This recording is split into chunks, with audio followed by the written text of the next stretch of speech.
एक और बार पढ़ेंगे फिलिपियों की पत्री 3 अध्याय और उसके पहले वचन को। फिलिपियों 3 का पहला वचन। हाँ इसलिए हे मेरे भाइयों, हाँ, प्रभु में आनंदित रहो। नंबर 1, प्रभु में आनंदित रहो।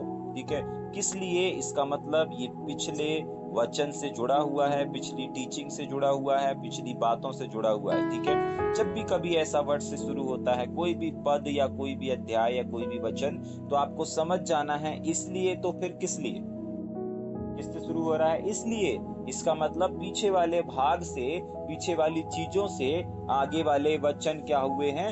जुड़े हुए हैं। ठीक, इसीलिए ये हे मेरे मेरे भाइयों, भाइयों, हाँ, प्रभु में आनंदित रहो। प्रभु में आनंदित रहो। आगे, वे ही बातें हाँ, तुमको बार बार लिखने में मुझे तो कोई कष्ट नहीं होता। बस सुनेंगे ध्यान से। पौलुस कह रहा है कि वही बातें मुझे बार बार लिखने में कोई कष्ट नहीं हो रहा है। ठीक है, बहुत बार हो सकता है सिखाने वाले आपके सामने एक ही वचन को बार बार लेकर के आ रहे होंगे। अभी जब यहाँ पौलुस कह रहा है कि तुम प्रभु में सदा आनंदित रहो, तो इसके पहले भी हमने पौलुस के द्वारा इस चीज को सुन चुका है। हर बात में धन्यवाद करो, हर समय हर पल आनंदित रहो। मैं फिर कहता हूं, आनंदित रहो। ऐसे वचन को आपने सुन लिया है, ऐसे प्रकाशन को आपने सुन लिया है। आनंदित रहने का मतलब क्या है? हमारा प्रतिदिन आनंदित रहना शत्रु शैतान की हार और हमारी विजय को दर्शाता है। ठीक, यहाँ पर पौलुस कह रहा है मुझे बार बार तुम लोगों को सिखाने में कोई तकलीफ नहीं हो रही है। बहुत बार आप लोग भी बोलते होंगे ना कि यार ये वचन तो पादरी साहब ने पहले दे दिया था, ये प्रकाशन तो पहले आ चुका था, ये चीजें तो पहले बता दी गई थी। तो मैं इस बात को बताना चाहता हूं कि पौलुस इस बात को बार बार क्यों बोल रहा है। देखिए, एक ही चीज को दो दो बार, तीन तीन बार कब बोला जाता है? हम इंसान, हम अपने बच्चों को एक ही काम को बार बार करने कब बोलते हैं? क्योंकि वो कर नहीं रहा होता है। ठीक है कि नहीं? समझ में आ रहा है? इशारा करेंगे, समझ में आ रहा है? इशारा करेंगे, बोलेंगे भाई करना, भाई करना, क्यों नहीं कर रहा? तेरे को बोले ना काम करने के लिए, तेरे को बोले ना चाय लाने के लिए, तेरे को बोले ना ये पानी लाने के लिए, तेरे को बोले ना घर का काम करने के लिए, तो कब तक बोलेंगे? जब तक वो उस चीज को करे ना। तो पौलुस के भी कहने का मतलब है कि भाई मैं प्रभु में कहता हूँ सदा आनंदित रहो, क्योंकि यही बातें तुम्हें बार बार लिखने में मुझे कोई कष्ट नहीं होता है, लेकिन इसमें तुम्हारी कुशलता है। बहुत बार पास्टर लोग भी आपको एक ही वचन को दोबारा तिबारा सुनाते होंगे, तो समझ जाइएगा। ये मत समझिएगा कि उनके पास वचन नहीं है, ये मत समझिएगा कि पादरी साहब लोगों के पास परमेश्वर का वचन नहीं है, प्रकाशन नहीं है, तभी के लिए एक ही वचन को बार बार सुना रहे हैं। नहीं, बाइबल बताती है हम लोग सोच बहुत कुछ सकते हैं, विचार बहुत कुछ सकते हैं, लेकिन जब मुंह से कहा जाता है तो वो परमेश्वर की ओर से होता है। बाइबल के शब्दों में अगर बताऊं तो बाइबल के शब्दों में ऐसा लिखा है कि मनुष्य के मन में बहुत सी कल्पनाएं होती हैं, बहुत से संदेश होते हैं, बहुत से प्रचार होते हैं, बहुत सी योजनाएं होती हैं। मैं ये बोलूंगा, मैं वो बोलूंगा, मैं ये सिखाऊंगा, ये मैं वो करूंगा। लेकिन बाइबल बताती है जब वो मुंह खोलता है एक सेवक, तो उस मुंह से बोलना परमेश्वर की ओर से होता है। तो आप कभी ये मत सोचिएगा कि यार पादरी साहब हमारे यहाँ तो एक ही संदेश को देते रहते हैं, एक ही बात को बताते रहते हैं, जाग रहे? समझ में आ रहा है? नहीं, बाइबल बताती है मुंह से कहना परमेश्वर की ओर से होता है। तो सबसे पहली चीज, पौलुस को कोई तकलीफ नहीं हो रहा, एक लीडर को, एक सेवक को कोई तकलीफ नहीं होती कि बार बार उसी संदेश को बताए। ठीक है कि नहीं? लेकिन क्यों आ रहा है वो बार बार संदेश? क्योंकि आप उसके आगे नहीं बढ़ रहे हैं, आप उसके आगे नहीं बढ़ रहे हैं, या आप उस वचन के अनुसार कार्य नहीं कर रहे हैं, तभी के लिए बार बार एक सेवक को सिखाना पड़ रहा है। ठीक है कि नहीं? अगर ईमानदारी के बारे में कलीसिया एक बार प्रचार सुनने के बाद पूरी कलीसिया ईमानदार हो गई है, तो दोबारा वो वचन नहीं आएगा। लेकिन अभी भी घपला कर रही है, अभी भी 1 2 का 4 कर रही है, 4 2 का 1 कर रही है, तो फिर वापस कुछ दिन बाद आप उस संदेश को सुनेंगे। जाग रहे हैं? क्योंकि पहला तीमुथियुस की किताब उसका 3 अध्याय 16 वचन बताता है कि परमेश्वर का वचन सुधारने के लिए आता है। किस चीज के लिए आता है? सुधारने के लिए आता है, उन्नति के लिए आता है, बढ़ोतरी के लिए आता है। तो अभी उन्नति नहीं हुआ है तो उन्नति वाला संदेश आएगा ना। अभी सुधार नहीं लिया, अभी करेक्शन नहीं लिया है आपने, तो करेक्शन वाला वचन आएगा। जाग रहे हैं? ठीक, वापस।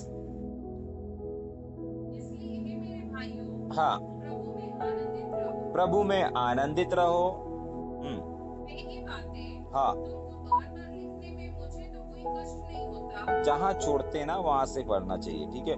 हाँ, मुझे तो कोई कष्ट नहीं होता। आगे, और इसमें तुम्हारी कुशलता है। इसमें तुम्हारी कुशलता है। मैंने कहा ना कि अगर आपने करेक्शन ले लिया है तो आपके पास दोबारा वचन नहीं आएगा, लेकिन दोबारा आ रहा है तो वो आपके सुधार के लिए आ रहा। और सुधर जाने से एक व्यक्ति की उन्नति होती है कि घटती होती है? बढ़ती होती है, घटती होती है? सफल होता है या असफल होता है?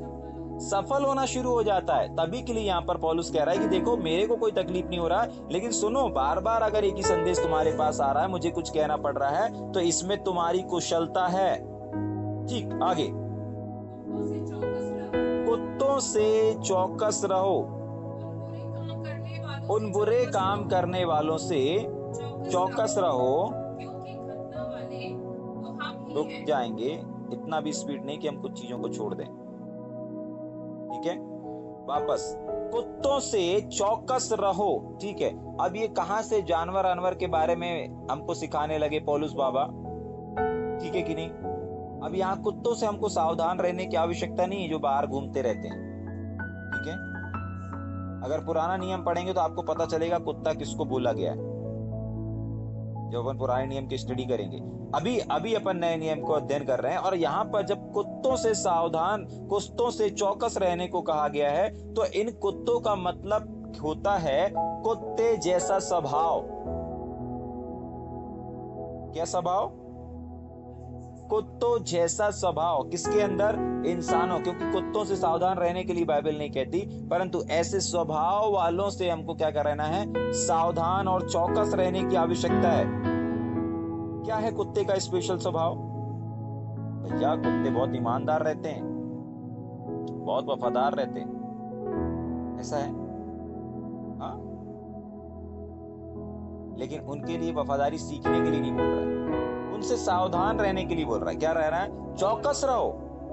क्या रहो? सावधान रहो, चौकस रहो। क्यों रहो? क्योंकि कुत्तों के अंदर अगर वफादारी रहती है तो कुत्तों के ही अंदर गद्दारी भी रहती है। कुत्तों के अंदर कुछ ऐसा स्वभाव रहता है जो कि बहुत गंदगी को दर्शाता है। बहुत बार आप कुत्तों के जीवन में देखेंगे, अगर वो कुछ खा लेता है, कुछ भी अगर खाएगा, ठीक है कि नहीं, खा लेगा, पेट के अंदर चली जाएगी, अच्छे से चबा लेगा, चाहे भुना खाए चाहे कुछ भी खाए। थोड़ी देर बाद आप देखना उसको याद आएगा मैंने कुछ खाया था। अरे तू कहाँ खाया था? अरे वो खाया था, अभी भुना खाया था। भुना खाया था तो कहाँ गया? पेट के अंदर गया। वापस वो जबरदस्ती उल्टी करेगा और वापस फिर उसको चाट चाट के बड़े मजे से खाएगा बैठ करके। अब ये अच्छा चीज है? हाँ, नहीं, ये अच्छा चीज नहीं है, ये अच्छा संकेत नहीं है, ठीक है कि नहीं। एक और चीज, कुत्ते की पूंछ होती है, ठीक है कि नहीं। कुत्ते की क्या होती है? उसके लिए संसार में एक डायलॉग भी बना हुआ है, आप सबको याद आ गया होगा, ठीक है कि नहीं। कुत्ते की पूंछ को कितना भी करो वो टेढ़ी रहती, सीधी नहीं होती, ठीक है कि नहीं। समझ में आ रहा है? तो पहला स्वभाव वो होता है, ये जो अभी एक स्वभाव मैंने बताया, दो स्वभाव मैंने बताया, टेढ़ा वाला, ठीक है कि नहीं। तो बाइबल ऐसा बताती है कि कुत्तों से क्या रहो? चौकस रहो। कुत्तों से मतलब जानवरों से चौकस रहने के लिए नहीं है, परंतु कुत्तों जैसे स्वभाव वाले लोगों से क्या रहो? चौकस रहो। अब कैसा स्वभाव वाला? कि बहुत बार आप लोगों को देखेंगे कि हाँ, मैंने इस चीज को पहले करता था, अब मसीह में आने के बाद मैं नहीं करता। मान लीजिए शराब पीना हो, गाली बकना हो, झगड़ा करना हो, मारपीट करना हो, चोरी करना हो, गलत काम करना हो, कोई भी काम जो आप पहले संसार में करते थे लेकिन मसीह में आने के बाद आप नहीं कर रहे हैं, लेकिन कुछ दिन बाद आप वापस उसी चीज को करते हैं, वापस उसी चीज को करते हैं। तो ये एक कुत्ते वाला स्वभाव है जो आपने समाप्त कर दिया। खा करके बुना समाप्त हो जाता है ना, लेकिन वापस उसको याद करके, वापस उसको अपने अंदर से निकाल के फिर से अपने जीवन में करना, फिर से उसी चीज को खाना। समझ में आ रहा है या ऊपर से जा रहा है? ठीक है कि नहीं? वापस उसी चीज को दोहराना ये कुत्ते के स्वभाव को दर्शाता है। एक चीज के लिए आपको बताया जा रहा है, सिखाया जा रहा है, समझाया जा रहा है, लेकिन आप नजरअंदाज कर रहे हैं। ये टेढ़ी पूंछ के समान है। आपको बताया जा रहा है कि सामानों की केयर करो, आपको बताया जा रहा है माइकों की अच्छे से केयर करो, आपको सिखाया जा रहा है कि इसको सीखो, आपको बोला जा रहा है कि इस वीडियो को स्टेटस में लगाओ, आपको बोला जा रहा है किसी भी चीज के लिए, आपके ग्रुप में, आपके चर्च में, कहीं पर भी आपको बोला जा रहा है। अगर आप जेल सेवकाई से जुड़े हैं तो प्रतिदिन एक स्टेटस आप जेल सेवकाई की वीडियो निकाल के स्टेटस में लगाएं, अगर आपको जेल सेवकाई का बोझ है तो। ठीक है? लेकिन बार बार बताने के बाद, बार बार सिखाने के बाद भी अगर वही चीज नहीं हो रही है तो समझ जाइए ये एक पूंछ का स्वभाव है। कितना भी उसको सीधा करना चाहो, कितना भी उसको सही करना चाहो, कितना भी उसको कुछ करना चाहो, वापस वो वैसे ही हो जाएगी।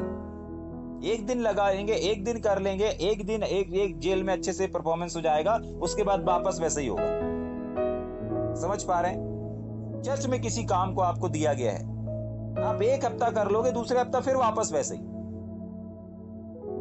ठीक है कि नहीं? समझ में आ रहा है? ये पूंछ वाला स्वभाव होता है। कौन सा वाला स्वभाव होता है? पूंछ वाला स्वभाव होता है, जो किस चीज को दर्शाता है कि सीधा नहीं होना है।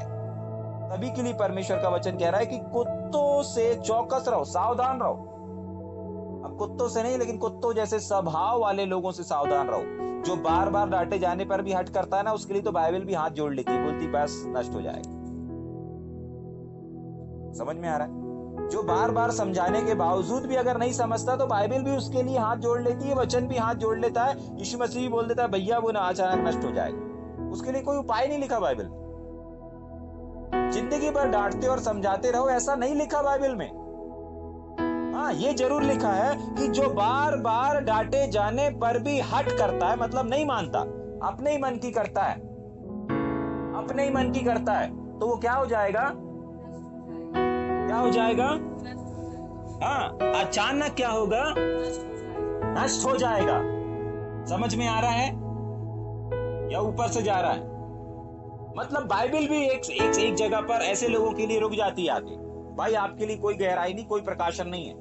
तभी के लिए मैं कहता हूं ना हमेशा कि गलती करना कोई गुनाह नहीं है। क्या नहीं है? गलती करना कोई गुनाह या कोई पाप नहीं है, लेकिन उसी गलती को दोहराते रहने वाला व्यक्ति मूर्ख कहलाता है, गुनहगार कहलाता है। आप 100 गलती को 100 बार करो ना, परमेश्वर छूट है, आप कभी भी मूर्ख नहीं कहलाओगे। लेकिन एक ही गलती को 2-2, 3-3, 4-4, 5-5 बार करते रहोगे तो आप सबसे बड़े मूर्ख कहलाओगे। गलती हो ना, हमसे भी गलती होगी, लेकिन वही गलती को मैं बार बार दोहराऊंगा तो मैं मूर्ख कहलाऊंगा। लेकिन मैं एक गलती को, मतलब 100 गलती को अगर मैं 100 बार करूंगा तो मैं कोई भी मूर्ख नहीं कहलाऊंगा। क्यों? क्योंकि मैंने 100 बार अलग अलग गलती किया और उसके लिए क्षमा है। लेकिन एक ही गलती को बार बार करते रहना, ये कुत्तों का स्वभाव होता है।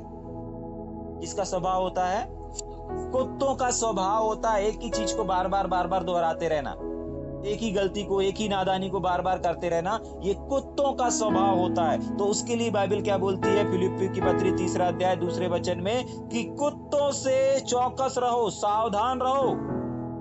ठीक, आगे, इन बुरे काम करने वालों से चौकस रहो। अगर किसी को समझ में नहीं आया कि भैया कुत्ते का स्वभाव के बारे में बोला जा रहा है, इंसानों के बारे में बोला जा रहा है, तो अगला ही वचन ध्यान से पढ़िए। वहां पर लिखा हुआ है, उन बुरे काम करने वालों से चौकस रहो।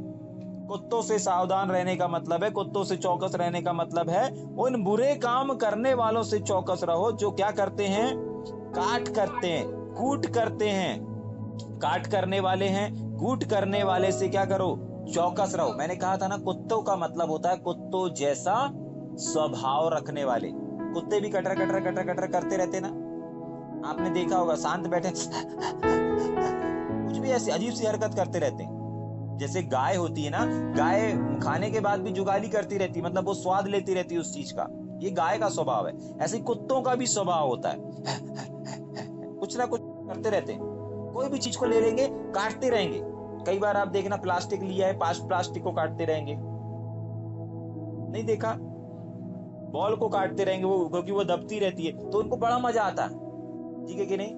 ऐसे ही बहुत सारे सेवक लोग हैं, बहुत सारे विश्वासी लोग हैं जो एक ही चीज को क्या करते रहते, खोदते रहते, निकालते रहते हैं। ये ऐसा क्यों है, ये वैसा क्यों है, ये ऐसा क्यों है, ऐसा नहीं होना चाहिए, वैसा होना चाहिए, उसी चीज को कुरेदते रहते हैं। एक बात हो गई, उसको खत्म करो, दफन करो। ये इंसानों का स्वभाव है। कुत्तों का स्वभाव क्या है कि नहीं, उसी के पीछे पड़े रहेंगे। नहीं बताओ क्या हुआ, नहीं उसी बात को कुरेदते रहेंगे। समझ में आ रहा है? कूट काट करते रहना, कौन सा स्वभाव है? हाँ, इससे क्या करने को बोला परमेश्वर ने? सावधान रहने को बोला है। अगर आप किसी ऐसे लोगों को देखते हैं, किसी ऐसे सेवक को देखें, चाहे ऐसे विश्वासी को देखें, तो बिल्कुल अलर्ट हो जाइए और सावधान हो जाइए और विशेष करके दूर हो जाइए। जाग रहे हैं? जो वापस संसारिक कामों को कर रहा है, वापस पुरानी चीजों को कर रहा है, वापस कुछ चीजों को जो उसने छोड़ दिया है उन चीजों को कर रहा है, आप क्या हो जाइए? सावधान हो जाइए। संगति करने की आवश्यकता नहीं है, फेलोशिप करने की आवश्यकता नहीं है। जो एक ही बात को बार बार कुरेद रहा है, क्या कर रहा है? कुरेद रहा है, तो वो भी कुत्ते का स्वभाव है। उससे क्या हो जाइए? सावधान हो जाइए ऐसे लोगों से। और दूसरी चीज, जो क्या कर रहा है? नो, दो चीज हो गई ना। तीसरी चीज जो क्या पूंछ वाला बताया था ना मैंने, तीसरी चीज क्या बताया था? पूंछ वाला। मतलब जो बार बार डांटे जाने पर, समझाने पर भी अगर नहीं समझ रहा है, तो वो क्या है? एक टेढ़ी पूंछ है। और उसके लिए बाइबल हाथ जोड़ देती है कि भाई जो बार बार डांटे जाने पर भी नहीं समझ रहा है, नहीं सीख रहा है, तो अचानक वो क्या हो जाएगा? नष्ट हो जाएगा। समझ पा रहे हैं? तो दूसरे वचन से कितनी बातों को देखा अपन ने? 4 बातों को। कुत्तों से चौकस रहने का मतलब है कुत्ते जैसा स्वभाव। ठीक है? और कुत्तों के स्वभाव, हाँ 3 चीजें, कुत्तों जैसा स्वभाव। तो 3 स्वभाव को हमने देखा। पहला, कुत्तों का स्वभाव होता है वापस उन चीजों को करना जो वो छोड़ चुके हैं। दूसरा, कितना भी उनको बताओ वो वापस वही काम को करेंगे। और तीसरा कूट काट करना, मतलब एक ही बात को बार बार कुरेदना। कई बार कोई गलती किसी से हो जाती है ना, अरे उसने वो गलती किया था ना, बिल्कुल देखो इतना गलत बात है ना, बेवजह कभी भी कहीं भी निकाल देंगे। अरे आपको निकालने की क्या जरूरत है? कुरेदने की क्या जरूरत है? बाइबल बोलती है एक दूसरे के अपराध को ढांप लो, ना कि उजागर करो। ऐसी बात को, ऐसी चीज को जिससे घाव ही होगा, दर्द ही होगा, तकलीफ। आपको कुरेदने की आवश्यकता नहीं है। जाग रहे? समझ में आ रहा है या ऊपर से जा रहा है? ठीक, आगे पढ़ेंगे।